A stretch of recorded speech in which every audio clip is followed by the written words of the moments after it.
ગીર સોમનાથ જિલ્લાના કોડીનાર તાલુકાના ફાફણી ગામે કમોસમી વરસાદને કારણે સર્જાયેલી વિકટ પરિસ્થિતિને પગલે ખેડૂતોનો ગુસ્સો ફાટી નીકળ્યો છે।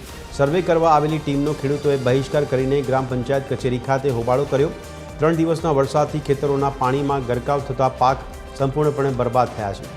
પાક નુકસાનના કારણે રવિ પાકનું વાવેતર પણ પ્રશ્નચિહ્ન હેઠળ આવી ગયું છે। ગ્રામજનોએ સંવેદનશીલ વલણ અપનાવી યોગ્ય સહાય આપવા માટે સરકારને અપીલ કરી છે। જે 20-25% ખેડૂતો છે એને નુકસાન હાલમાં છે અને અગાઉ જે ખેડૂતોને નુકસાન ઘણું બધું છે। 70% ખેડૂતોને અગાઉ થઈ ગયું છે। એમાં માંડવી જે ઉપાડી છે તો માંડવી ઉપાડી છે તો એ પાછી ફરી વખત ઉગી ગઈ છે। અગણ મહિનો દોઢ મહિનાની માંડવી થઈ ગઈ છે પાછી। તો નુકસાન ઘણું બધું છે। સરકાર એવું કહે છે કે અમને પુરાવા આપો, તો પુરાવા અમારે ક્યાંથી લાવવા છે?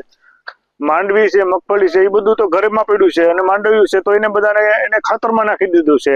તો અહીં ખેતરમાં તો રાખવાનું નથી, એને પેકેજ જાહેર કરવું તો એને વહેલું કરવું જોઈએ ને। એમ જ્યારે જુનાગઢ જિલ્લામાં જ્યારે પેકેજ જાહેર કર્યું ત્યારે અમને એમાં આવરી લીધા, તો અમે એને પુરાવા રાખત અને બધું રાખત। હવે બાકી અમે શું રાખવાના? આ પેલા માંડવી કાઢી હતી ત્યારથી બધી માંડવી કાઢી બધી ઉગી ગયેલ છે। આમ તમે જોઈ શકો છો આ માંડવી ખેડૂતોના હાથમાં નથી આવી, ખાલી ડાળા જ આવ્યા। ડાળા આવ્યા તો એ પણ બધી પલ્લી ગયેલ આવ્યા। કઈ મજૂરી ખર્ચ, ખાતર ખર્ચ, બિયારણ ખર્ચ, બધી વેન્ટેજ ખર્ચ ખેડૂતને આવ્યો। ખેડૂતને 1 વીઘે કઈ નહીં તો 30 થી 40 હજારનો ખર્ચો થયેલ છે।